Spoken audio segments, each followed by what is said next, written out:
Hello friends, welcome back to my channel SBN education. दोस्तों, आज हम डिस्कस करने जा रहे हैं डाइटरी फाइबर्स के बारे में। इससे पहले जो हमने डिस्कशन कर रखा है अभी तक के फूड कंपोनेंट्स के बारे में, उसमें हम थोड़ी सी चीज़ें आज जान लेते हैं, फिर हम आते हैं अपने टॉपिक पे।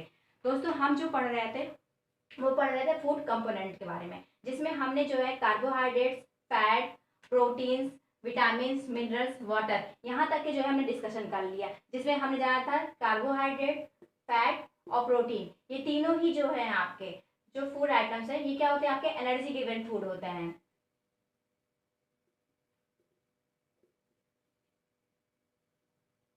इसके बारे में हम डिस्कस कर चुके हैं कि ये एनर्जी गिवन फूड्स हैं।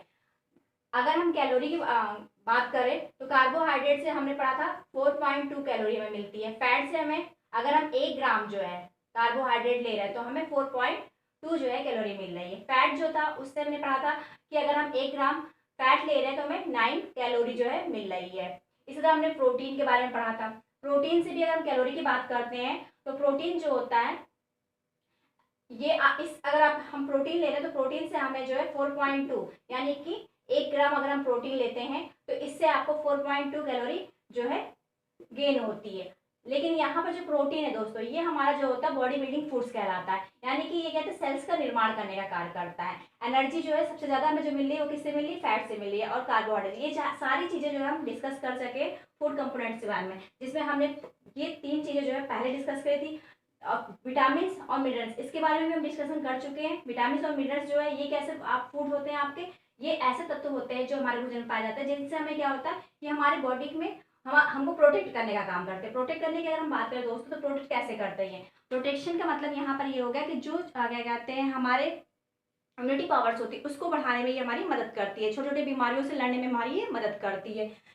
जो विटामिन है और जो मिनरल्स है, इसके जो अमाउंट्स होता है, जब हमने इसको पढ़ाया था तो हमने इसके बारे में अलग अलग डिस्कशन किया था और बताया था इसका अमाउंट जो होता है बॉडी में क्या होता है, बहुत सूक्ष्म मात्रा में होती है, बहुत ही कम मात्रा में इसकी जो होती है नीड होती है हमारी बॉडी में। तो लेकिन इसका जो फंक्शन है वो बहुत ज़्यादा इंपॉर्टेंट है। क्यों? क्योंकि ये हमें क्या कर रहा है? डिजीजेस से प्रोटेक्ट करने का काम कर रहा है। फिर हमने पढ़ा था वाटर के बारे में, जो ये भी हमारे कहता है फूड कंपोनेंट्स का एक इम्पॉर्टेंट पार्ट था।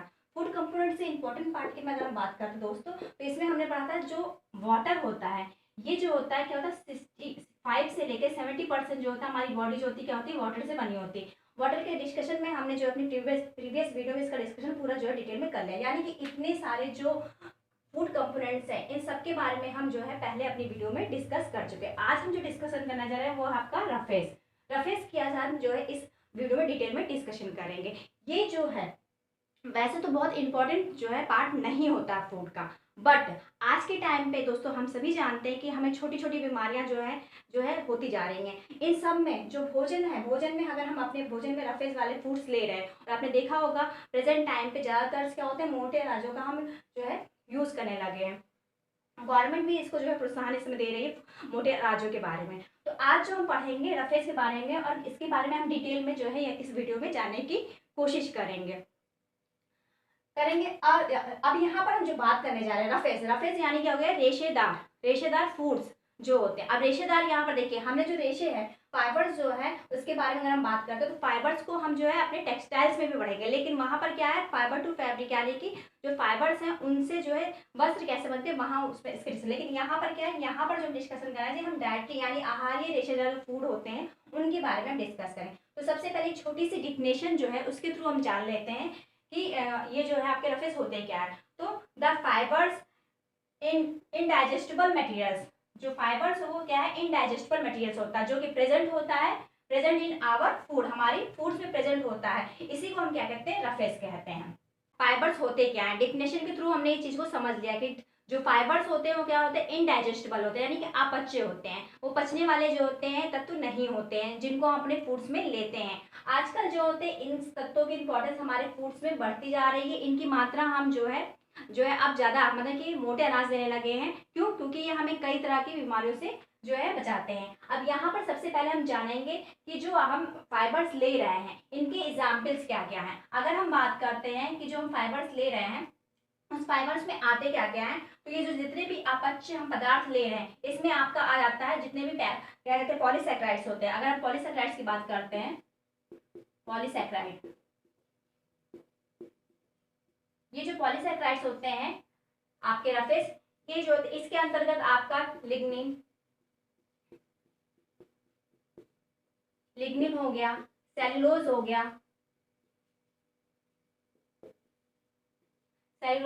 हेमीसेलुलोज हो गया,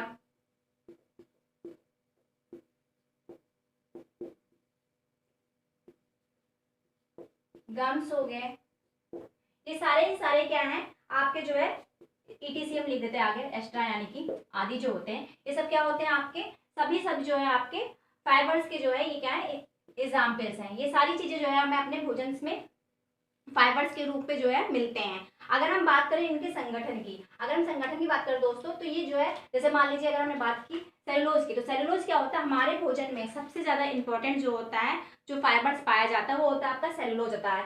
लगभग हमें जितने भी फ्रूट्स लेते हैं, चाहे हरे पत्तेदार सब्जियां ले रहे हों, फल्स ले रहे हों, बहुत से ऐसे फल्स होते हैं जो रेशेदार होते हैं, हरे पत्तेदार सब्जियां होती है, ये सब ले रहे हैं, तो उसमें क्या होता है आपकी सेलुलोज जो है उसकी मात्रा क्या होती है अधिक होती है। इसलिए जो होता है इसको क्या माना गया है, जो है फाइबर्स सबसे इंपॉर्टेंट जो है तो माना गया, क्योंकि ये मोस्टली जो है सारे जो फूड्स होते हैं उनमें हमें क्या होता है मिल जाता है। अगर हम सेलुलोज की बात करते हैं तो सेलुलोज क्या होता है, ये जो होता है आपका सेलुलोज जो होता है ये 300 से अधिक, 300 से नहीं 3000 जो होते हैं 3000 अधिक जो होते हैं ग्लूकोज के इकाइयों से मिलने से बनते हैं, यानी कि यूनिट से। ये ग्लूकोज यूनिट जो होता है उनसे जो 3000 लगभग जो होते हैं ग्लूकोज यूनिट से मिलती है, तो उससे क्या होता है आपका सेलुलोज का जो होता है निर्माण होता है। ये इसका जो संगठन की बात है, हम कंपोजिशन की बारे में बात करें, इसका संगठन कैसे होता है उसके बारे में बात कर रहे हैं, जो हमने एग्जाम्पल्स दे रखे हैं। तो ग्लूकोज जो है आप किसका है फॉर्म जो होता है 3000 से अधिक इकाइयों से मिलकर बना होता है, जिसका फॉर्म होता है आपका सेलुलोज। इसी तरह से अगर हम हेमीसेलुलोज की बात करते हो तो हेमीसेलुलोज क्या होता है आपका, ये जो होता है आपका जाइलोज हो गया, आपका ग्लैक्टोज हो गया, मैनोज हो गया, इसके अलावा आपका एल्बिनोज हो गया। ये सारे जो है क्या है हेमीसेलुलोज के एग्जाम्पल्स है, जो हेमीसेलुलोज के अंतर्गत आपके पाए जाते हैं। ये सभी जो होते हैं, और ये क्या होते हैं, ये इनके यूनिट से मिलने से जो है आपका क्या होता है, इनका जब यूनिट मिलता है इसके यूनिट से मिलने से इन इकाइयों के मिलने से जो होता है आपका हेमीसेलुलोज की जो है जो इन शर्कराओं के, मतलब इन सभी शर्कराओं के, इनके जो आपके मैंने बताए सभी एग्जाम्पल, इन सभी के शर्कराओं के यानी ग्लूकोज की इकाइयों के मिलने से आपका हेमीसेलुलोज का जो है क्या है निर्माण होना। ये सभी क्या है आपके, ये सभी जो चीजें हमने यहाँ लिखी है सबके सब एग्जाम्पल आपके क्या है रफेज के हैं, रेशेदार जो होते हैं उनके रेशों के जो है एग्जाम्पल है, डायरेक्टरी फाइबर जिसे हम बोलते हैं, इन सबके एग्जाम्पल्स हैं। अब अगर हम बात करते हैं एक सामान्य व्यक्ति जो होता है, अगर हम एक सामान्य व्यक्ति की बात करें, एक सामान्य व्यक्ति जो है जिसका वजन मान लीजिए 70 है, अगर 70 किलोग्राम उसका वजन है, तो उसको अपने डेली रूटीन में कितना फाइबर्स लेना चाहिए, ये भी तो जरूरी जानना कि हम एक तरह से फाइबर्स की बात तो कर रहे हैं, लेकिन फाइबर्स लेना कितना चाहिए हमें। अगर हम फाइबर्स लेने की बात करें तो अगर 70 केजी किसी का वजन जो है 70 केजी है, तो उसे अपने फूड्स में कम से कम जो है 7 ग्राम जो है क्या होता है उसका फाइबर्स डेली के जो है लेना चाहिए। अगर किसी व्यक्ति का वजन 50 केजी है, 50 केजी है, तो उसे 5 ग्राम फाइबर्स उसके फूड में होना ही चाहिए। अगर हम समान व्यक्ति वजन की बात करते हैं, जो नॉर्मल अगर किसी का वजन है, तो उसे कम से कम जो है उसके वजन के अगर बात करें समान व्यक्ति के, समान व्यक्ति जो है उसके फूड्स में कितना जो है फाइबर्स की मात्रा होनी चाहिए 6 से 10 ग्राम, 6 से 10 ग्राम हमें डेली कम से कम इतना फाइबर्स जो है अपने भोजन में रखना ही चाहिए। अब फाइबर्स जो है उसकी नीड क्या होती है, यहाँ पर हम जो है आपको बता देते हैं ये फाइबर्स इतना होना क्यों चाहिए आज के टाइम पे। क्या मतलब शुरू में भी हम लोग फाइबर्स जो है लेते आए हैं, लेकिन जो है इसकी जागरूकता जो है यहाँ आप इस समय ज्यादा हो गई है। तो यहाँ फाइबर्स अगर हम बात करते हैं तो फाइबर्स जो होते हैं ये मोटे अनाज होने के साथ साथ अगर हम इनके ले रहे हैं तो ये अपाच्य तो है, डाइजेस्ट नहीं होते हैं हमारे शरीर में, क्या है डाइजेस्ट नहीं होते हैं। तो एक तरह से जो होते हैं इसे जो है ना ये हमें एनर्जी दे रहा है, ना ही किसी तरह से हमारा ये प्रोटेक्शन कर रहा है हमारी बॉडी का, मतलब कुछ भी ना करने के बावजूद भी। लेकिन ये हमारे भोजन में इंपॉर्टेंट क्यों है, क्योंकि क्या करते हैं कब्ज की जो कंडीशंस होती है उन सब चीज़ों के लिए ये जो है बॉडी में काफ़ी इंपॉर्टेंट माना गया कि हमें अपने भोजन में रफेज की मात्रा रखनी चाहिए। अगर हम अब बात करते हैं, यहाँ तो हमने जाना कि इसकी नीड क्या है, इसके कौन कौन से उदाहरण हैं, अगर हम पढ़ रहे हैं कि क्या क्या चीज़ें आपकी रफेज में आती हैं। सोर्सेज की अगर हम बात करते हैं तो सोर्स भी हम जान लेते हैं क्या है। अगर हम सोर्सेज की बात करें दोस्तों, तो सोर्सेज में आपका क्या आ जाएगा, जितने भी आपके हरे पत्तेदार सब्जियां हैं, ये जो होते हैं इसके क्या होते हैं बहुत अच्छे सोर्सेज माने जाते हैं। हम अपने फ्रूट्स में सैलड लेते हैं, सलाद लेते हैं, सलाद जो होते हैं ये भी जो है क्या है आपके रफेज के बहुत अच्छे उदाहरण माने जाते हैं। अगर आप अपने भोजन में ले रहे हैं, ये सब इनके क्या सोर्स है। मोटे अनाज, जितने भी मोटे अनाज हैं, मोटे अनाज हैं, वो हो गया आपका जौ, बाजरा, ठीक है, ये सारी चीजें हो गई। या फिर हम अपने गेहूं को ही अगर मोटा पिसवाते हैं तो ये सारे एग्जाम्पल्स क्या होते हैं आपके रफेज के एग्जाम्पल्स हो जाते हैं। इसके अलावा अगर हम बात करते हैं फल, बहुत से ऐसे फल होते हैं जिनमें क्या होता है फाइबर्स की मात्रा अधिक होती है, तो फल भी जो है इसके अंतर्गत आपके आते हैं। ये सब चीजें क्या हो गए इसके सोर्स हो गए। अब हम बात करेंगे क्लासिफिकेशन के बारे में। जितना भी हमने फाइबर्स के बारे में जाना उसके क्लासिफिकेशन को भी थोड़ा जान लेते हैं। क्लासिफिकेशन की अगर हम बात करते हैं दोस्तों, तो क्लासिफिकेशन की अगर हम बात करें तो ये दो तरह के होते हैं। एक तो होता है आपका water soluble, water soluble. Second जो होता है वो होता है आपका वाटर सॉल्युबल फाइबर्स। सेकंड जो होता है वो आपका वाटर इनसॉल्युबल, इनसॉल्युबल फाइबर। दो तरह के फाइबर्स होते हैं। अगर हम वाटर सॉल्युबल फाइबर की बात कर रहे हैं तो इसमें इसके एग्जांपल्स क्या क्या है। पैक्टिन, पैक्टिन क्या है आपका वाटर सॉल्युबल फाइबर है। गम्स, ये भी क्या है आपका वाटर सॉल्युबल फाइबर्स है। इसके अलावा अगर हम बात करें वाटर इनसॉल्युबल यानी कि जो जल में घुलित ना होने वाले फाइबर्स है, वो कौन कौन से, तो इसमें आपका आता है सेलुलोज, सेलुलोज, हेमीसेलुलोज,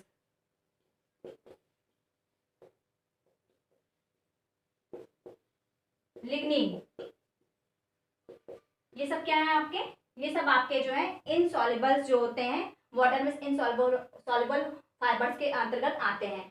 अब अगर हम बात करें कि इनके फंक्शंस क्या है, फाइबर्स जो होता है उसका फंक्शन भी तो कुछ ना कुछ होता है, कार्य कुछ होता है। इतना इंपॉर्टेंट, इतनी देर से हम इसका समझ रहे हैं, समझ रहे हैं कि ये इंपॉर्टेंट किस लिए। तो इसके इंपॉर्टेंट को समझने के लिए पहले हम इसके फंक्शंस के बारे में भी जान लेंगे कि हमारे बॉडी में इसका कार्य क्या है, किस वजह से जो है ये एनर्जी ना देने के बावजूद भी हम इसको ले रहे हैं, किस वजह से इससे हमें किसी को प्रोटेक्शन नहीं मिला फिर भी हम ले रहे हैं, ना ही ये हमारी बॉडी बिल्ड कर रहा है यानी हमारी बॉडी का सेल्स का निर्माण कर रहा है फिर भी हम ले रहे हैं, क्यों ले रहे हैं, तो इसका क्या कार्य है हमारी बॉडी में जो हम इस फाइबर्स को अपनी भोजन में शामिल कर रहे हैं। तो अगर हम फंक्शन की बात करते हैं तो फंक्शन के अंतर्गत जो है दोस्तों सबसे पहले हम बात करें ये क्या करता है आपके कब्ज को दूर करने का काम करता है। कब्ज को क्या करता है दूर करने का काम करता है।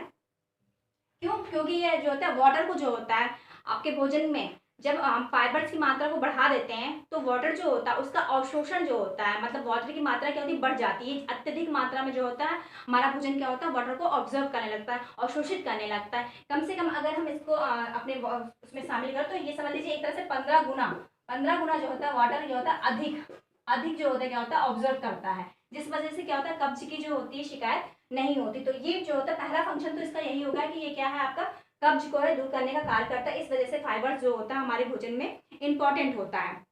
सेकंड अगर हम बात कर रहे हैं कि और किस वजह से इंपॉर्टेंट होता है तो ये क्या होता है जो हमारी पाचन पाचन मार्ग होता है उसमें क्या होता है जो भोजन होता है उसको क्या होता है उसकी गति को बढ़ा देते हैं, यानी कि शीघ्र जो होता है भोजन जो होता है शीघ्र आगे बढ़ता है।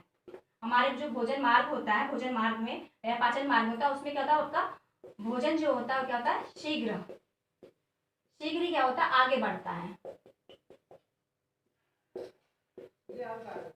ये इसका सेकंड कार्य हो गया। ये दो कार्य हो गए इसके। इसके अलावा अगर हम बात करें और फाइबर्स क्यों हमारे भोजन में इंपॉर्टेंट, तो ये कोलेस्ट्रॉल के स्तर को क्या करता है नियंत्रित रखता है। जो कोलेस्ट्रॉल होता है आपका कोलेस्ट्रॉल कोलेस्ट्रॉल के स्तर को क्या करता है ये नियंत्रित करता है।